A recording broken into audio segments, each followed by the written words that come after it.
What is up, you guys? This is All Day 1 on the PS4, and I'm going to be giving you another Anthem build video. And this one is going to be kind of an update, or pretty much an update video on the Interceptor, because the last one I did do, I actually liked that build that I made before. It worked very well for me, but I did take all the suggestions that was given out to me, tested them out with this current demo, and found a better build for myself.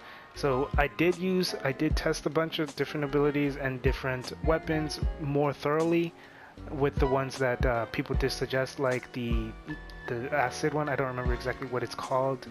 Right here, venom spray. I did test it. I liked it, but I didn't think it was that great for myself. But obviously other people would have better or different suggestions or opinions about it. But anyways, we're gonna go ahead and go right into the weapons. So the first suggestion that actually was given to me was to use the heavy pistol. So I wasn't told which heavy pistol it was until I found out by one of my friends to use blastback, and blastback is extremely powerful. It hits pretty much as hard as a devastator. I mean, once you use all 9 shots, you're gonna hit, it basically equates to what the Devastator single shot does, but it technically has a lot more ammo than a Devastator does. And then, I mean, it's crazy because it's just a pistol. I mean, it hits really hard. It hits harder than most snipers, in my opinion. And then obviously you're gonna have Devastator for bosses, and then you have the assault system. So for the assault system, I'm using Cryoglaive. I'm still gonna be using Cryoglaive. I tried Spark Dash, absolutely hated it. I do not like it at all. It's just for me with the Interceptor, the way I like to play is I like to keep moving. I don't like to stop, and I like to be able to, be maneuverable. With Spark Dash, you stop at one spot, you charge, and you go. I don't like that. I mean, it does nice damage. It's nice because of the electricity that it uses and the Oro combo, but I just didn't like it. And then Searching Glaive is very strong, but with the Cryoglaive you can freeze multiple enemies. So you hit one enemy, they freeze, you get the combo off them, and then you can just go and freeze multiple enemies because you have the aura of ice, or ice aura, and it helps so much. I mean, it doesn't just help you, but it helps your allies as well, because freezing enemies means they stop moving, they stop attacking, and it just is really nice. And then Cluster Mine, I don't like Cluster Mine. I think it's pretty much of a useless ability. I've seen some people use it. I think it's only good for like tunneling in enemies or something, but even then Cryoglaive would be better. You just freeze one enemy, hit them, and then just freeze multiple other enemies. That would be better. Now for the support system, I'm using Target Beacon. I'm still going to be using Target Beacon. The reason why I'm using Target Beacon is because it allows you to do a lot more damage to the enemy. And when you defeat the enemy and the duration of Target Beacon is still going off, it'll bounce to another enemy as long as that duration is still going, or the duration is still going to be going at the same pace. So if you had 9 seconds left after you killed that enemy and it bounced to someone, it's still going to be 9 seconds left. It's not going to reset to 15. But it still is a really nice ability to have. Rally Cry is also very useful, but I just don't think at the moment, for right now, obviously we haven't played Grandmaster or anything yet to where we will need the status effect wipe, but for right now the status effect wipe doesn't really matter. The Target Beacon is very useful, unless, I mean, obviously if you have 2 Interceptors, then a Target Beacon on one and then Rally Cry on the other would be very useful, or a whole team of Interceptors. You never know, that might be very nice. Now for strike system, I'm actually using Plasma Star. So Plasma Star hits a lot harder than I had expected, and it's not just the fact that it hits hard. You have 4 charges, and then you also have a 2-second cooldown on it, whereas with Venom Spray you only get 1 hit and it's a 11-second cooldown. You only get 1 charge and 11-second cooldown. Tempest Strike is also very strong. I like Tempest Strike. I was actually using Tempest Strike for a while, and then I ended up getting Venom Spray and started using Venom Spray and liked it a little bit more than Tempest Strike because of the fact that it's a nice AoE around me.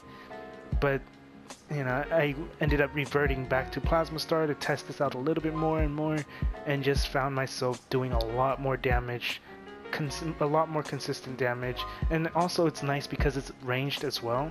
So if there's enemies in the air, or if there's enemies a little too far from you, you can just throw the Plasma Star. You have 4 of them. You can throw all 4 and it'll hurt them, which is really good. And for Detonating Strike, I never used it, but just reading it, it says charged melee attack. Charged, meaning you're charging whatever, some type of melee attack. And then that causes the target to explode. After 4 seconds, triggers a larger explosion on death. So like I said, I haven't actually tried this. It sounds good, but I'm not sure because just like with the Spark Dash, it's a charged ability. So I don't know how long the charge is for Detonating Strike. I don't know if it's really quick. I don't know if it's a long charge. I just don't like charged abilities or the concept of a charged ability on an Interceptor. And then for my components, so I'm using Melee Inscription and Blade Inscription. So with Melee Inscription, you get an increase in melee damage. So it would be good, I think it would be good to have 2 Melee Inscriptions. With Blade Inscription, I don't know if I'm reading this right, but so with what Blade Inscription says, it says in an inscribed component that enhances Interceptor's melee strikes to increase damage by 10% of base damage. So with that, to me, what it's basically saying is anytime you do melee damage, it increases your base damage, like your weapons and your abilities. So it's not just melee damage that increases, it's your ability damage. So like your Plasma Star and your Cryoglaive, those are going to do more damage, which is probably why I'm using them, because, or not probably, that's why I'm using them, so that it does more damage. Now if that's not how I'm reading it right, then, and if it's completely something else different, then I would just stack 2 Melee Inscriptions, so you get basically 10% more melee damage. And that is pretty much it for this. And oh, before I forget, for the consumables as well, because I should start adding in the consumables that I'm using for these. Consumables that I would highly recommend using for this type of build is going to be the Melee Inscription. So the reason why you want to be using Melee Inscription is because if you have the blue one, you'll be getting a 20% base damage increase of your melee damage. If you're using the green one, it's just 10%. But that is pretty much it with this build video. I hope this helped you guys out. I know the last one you guys probably thought it was alright, it was not a great, it wasn't the best, but I think this build here is actually one of the strongest builds you could possibly go with the Interceptor. Obviously until we hit level 30 and then start getting Masterworks and Legendaries, then obviously this build, who knows, maybe it'll still be very useful with Masterworks and Legendaries. But that's pretty much it with this video. If this helped you out, go and leave a like, comment, subscribe. If you have any questions or concerns, let me know down in the comment section as well. I'm always here, open, taking suggestions, making builds stronger, better, helping myself, helping you guys. And yeah, I'm also going to be doing some gameplay as well at the end of this video. And don't forget to hit that like. This is all Day 1 on the PS4. Have a good day, good night, and peace. Remember? It's only a scorpion, but bigger. A lot bigger. You're not helping.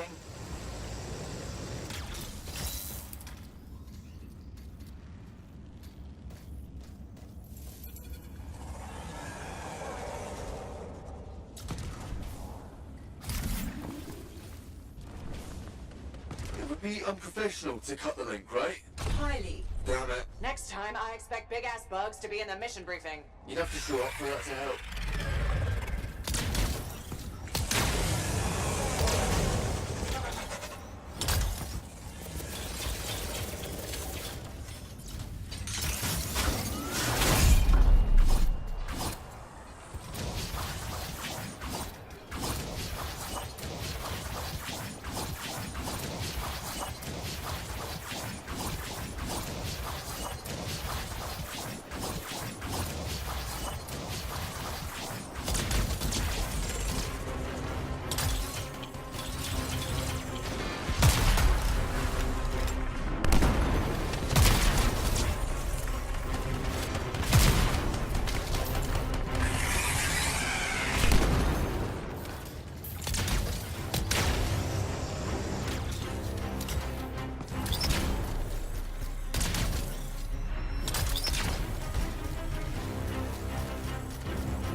me to forget that thing. I'm gonna go with 8. One for each of the tyrant's legs. Oh, no more scorpion talk, please.